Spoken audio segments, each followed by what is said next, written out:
Welcome to hello.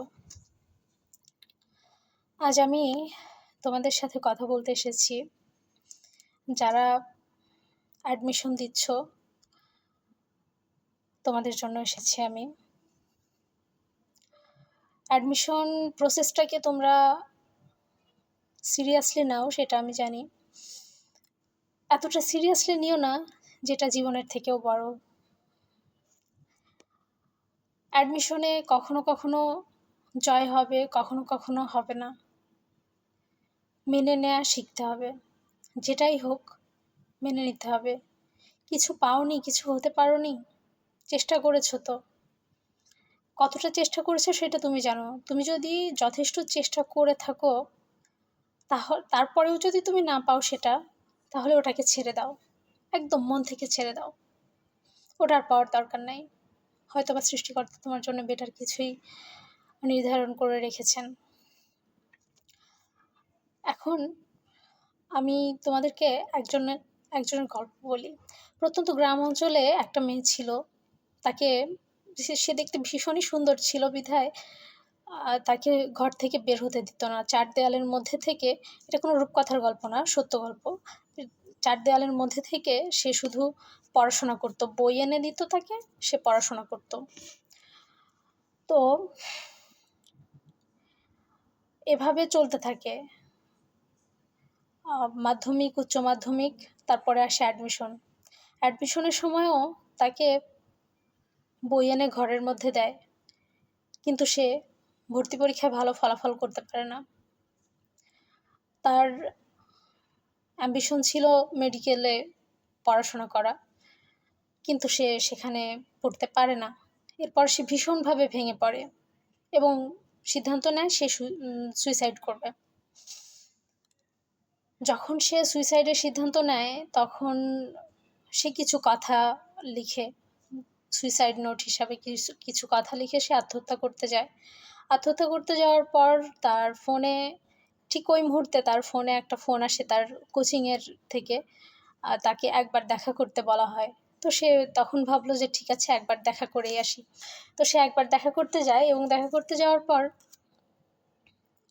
কোচিংয়ের যে honour ছিল সে তার সাথে কথা বলে, এবং কথা বলে সে তাকে একটা কথা বলে যে আপনি তো খুব সুন্দর লেখেন, খুব সুন্দর কথা বলতে পারেন। আপনার লেখার মাঝে, আপনি কি জানেন আপনি কত ভালো লেখেন? আপনি চাইলে বই লিখতে পারেন। সেই দিন সে বুঝতে পারলো যে তার মাঝে কোনো প্রতিভা আছে, পড়াশোনা ছাড়াও।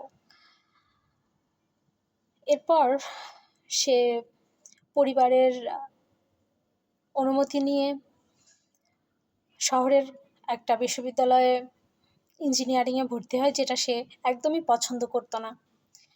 ইঞ্জিনিয়ারিংয়ে পড়াকালীন সে কাব্য চর্চা শুরু করে দেয়, যেটা বাড়ি থেকে মেনে নেয় না, এবং তাকে উপন্যাস পড়তে দিত না, তাকে কোনো গল্প পড়তে দিত না। তাকে শুধুমাত্র ইঞ্জিনিয়ারিংয়ের মধ্যেই সীমাবদ্ধ রাখতে চায়। ব্যাপারটা হয়ে যায় উল্টা। সে ইঞ্জিনিয়ারিংয়ের কোনো জ্ঞানই অর্জন করতে পারে না ভালোভাবে, কিন্তু সে একজন লেখক হিসাবে পরিচিতি পেয়ে যায়। সে ভীষণ প্রচেষ্টা চালায় কিভাবে একটা বই প্রকাশ করতে পারে। তার লেখা একটা বই সে বইমেলাতে প্রকাশ করে। তারপর থেকে সে একজন রেগুলার রাইটার হিসাবে পরিচিতি পেয়ে যায়। সে যখন থার্ড ইয়ারে পড়ে, তখন থার্ড ইয়ারে পড়া ছাত্রছাত্রীরা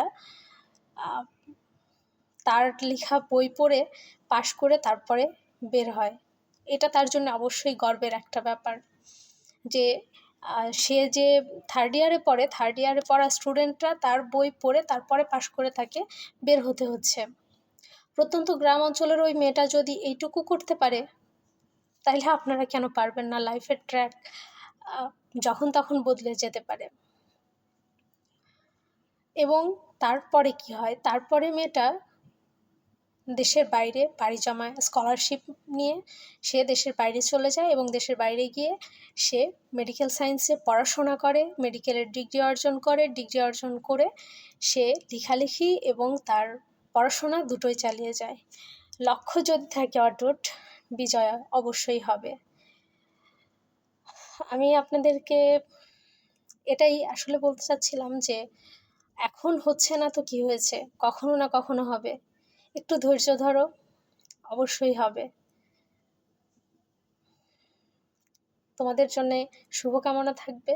কেউ কখনো এটা ভুলেও ভাববা না যে আমাদের জীবন এখানেই শেষ। না, তোমাদের জীবন এখান থেকে শুরু। তোমরা এখন যে কোনো কিছু শুরু করতে পারো। ছোটোবেলা থেকে যে স্বপ্ন দেখে আসছো, সেই স্বপ্ন ডিরেক্টলি তোমরা পূরণ করতে না পারো, ইনডিরেক্টলি পূরণ করো, কিন্তু হাল ছেড়ো না।